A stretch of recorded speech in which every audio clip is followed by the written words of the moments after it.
जो कभी खुद को डॉन कहता था, माफिया कहने पर इतराता था, अब वो इन्हीं शब्दों से कांप रहा है। जी आखिर ऐसा क्या हुआ है कि मुख्तार को डॉन, माफिया, बाहुबली कहने पर डर लगने लगा है? क्या अतीक के अंजाम को देखकर मुख्तार डरा हुआ है या फिर कानून के हंटर से? 5 मिनट की रिपोर्ट में आपको दिखाएंगे जेल में बंद मुख्तार के डर का सच।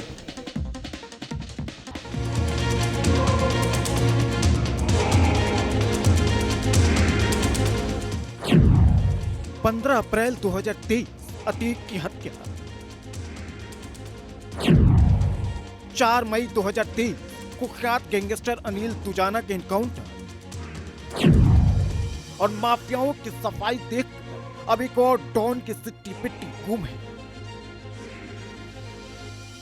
जो कभी अपनी मूंछों पर ताव देकर चलता था, पूर्वांचल में जिसका एक छत्र राज था, जिसके इशारों के बिना परिंदा भी पर नहीं मारता था, AK-47 रखना जिसका शौक था, जिसके ऊपर आज 61 केस दर्ज है, वो मुख्तार आज डरा हुआ है। डर खुद को डॉन कहने का, डर खुद को माफिया बताने का, डर अतीक के बाद अगला उसी का नंबर है कहने का। अतीक की हत्या के बाद से मुख्तार अंसारी डरा हुआ है और अब उसने डॉन, माफिया और बाहुबली जैसे शब्दों से तौबा कर लिया है, जिसकी गवाही कोर्ट में दी गई। मुख्तार की ये अर्जी दे रही है।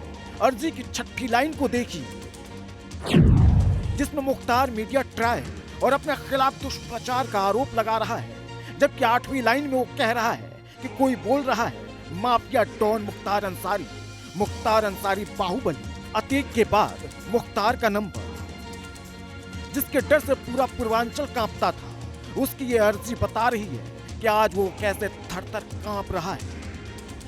मुख्तार अंसारी ने ये तर्क दिया है कि उसके परिवार के तमाम लोगों ने आज़ादी की लड़ाई में हिस्सा लिया है। ऐसे में अगर ऐसे शब्दों का इस्तेमाल होता है तो इससे उसकी छवि को ठेस पहुंचती है।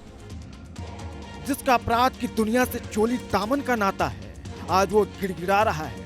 जिसका पूरा परिवार ही अपराध की दलदल में कंधे तक डूबा हुआ है, उस मुख्तार को अब माफिया, डॉन और बाहुबली जैसे शब्दों से डर लगने लगा है। मुख्तार के गुन्हे पर 97 केस दर्ज है। मुख्तार पर अकेले 61 केस, भाई अफजाल पर 7, भाई शुअक्तुल्ला पर 3 केस दर्ज है। पत्नी अस्पा पर भी 11 केस, बेटे अब्बास पर 8, बेटे उमर पर 6, अब्बास की पत्नी निखत पर 1 केस दर्ज है। ससुर से लेकर बहू तक का आपराधिक रिकॉर्ड है। अब्बास को जेल से भगाने की साजिश के आरोप में निखत जेल में बंद है, लेकिन अब जो खुलासा हुआ है, उसकी चिंगारी कई पुलिसकर्मियों को झुलसा सकती है। लगातार 80 दिनों तक निखत जेल में अब्बास से मिलती रही। हर रोज 3 से 4 घंटे जेल में अब्बास और निखत एक साथ रहते थे। जेल रजिस्टर में न तो कहीं साइन करती थी निखत, न ही कोई एंट्री करती थी। जेल सुपरिटेंडेंट के ऑफिस के बगल वाले कमरे में दोनों की मुलाकात होती थी। इसकी एवज में निखत निलंबित जेलर संतोष कुमार और वार्डन जगन मोहन को लग्जरी कार गिफ्ट दी थी। चित्रकूट मिलाई कांड में पूर्व जेलर और जेल अधीक्षक के खिलाफ चार्जशीट दायर कर दी गई है।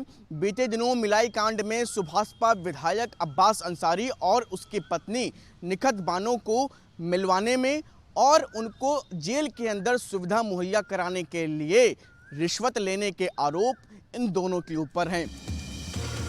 मुख्तार के बेटे से लेकर बहू तक पर कानून का शिकंजा कसता जा रहा है और अतीक के बेटे असद का हाल देखकर मुख्तार डरा हुआ है। कोर्ट में दी गई अर्जी में मुख्तार ने खुद को देश निर्माता करार दिया है। देश के विकास में परिवार के योगदान की बात कही है। अर्जी में कहा गया है कि प्रार्थी यानी मुख्तार 16 सालों तक बहुसंख्यक जनता के मतों से विधायक रहा है। उसके परिवार और उसकी इस देश के निर्माण में महत्वपूर्ण भूमिका रही। अतीक के बाद मुख्तार का नंबर, मुख्तार कांपा, मुख्तार डरा, ये सारी चीजें जो अफवाहबाजी की हैं और आपके गलत तरीके से इस्तेमाल की जा रही हैं, उसके खिलाफ प्रार्थना पत्र दिया गया है कि माननीय उच्चतम न्यायालय के अनुसार हेट स्पीच करने वालों के खिलाफ कार्रवाई की जाए। सुनकर चौंक गए ना, जिस पर 61 केस दर्ज है, जिसके ऊपर हत्या, अपहरण और रंगदारी का आरोप है, जिसके परिवार के ऊपर 97 केस दर्ज है, वो खुद को इस देश का निर्माता करार दे रहा है। ये सब बाबा के बुलडोजर का डर है, कानून के कस्ते शिकंजे का डर है, मुख्तार के गुनाहों के हो रहे हिसाब का डर है। Team news nation.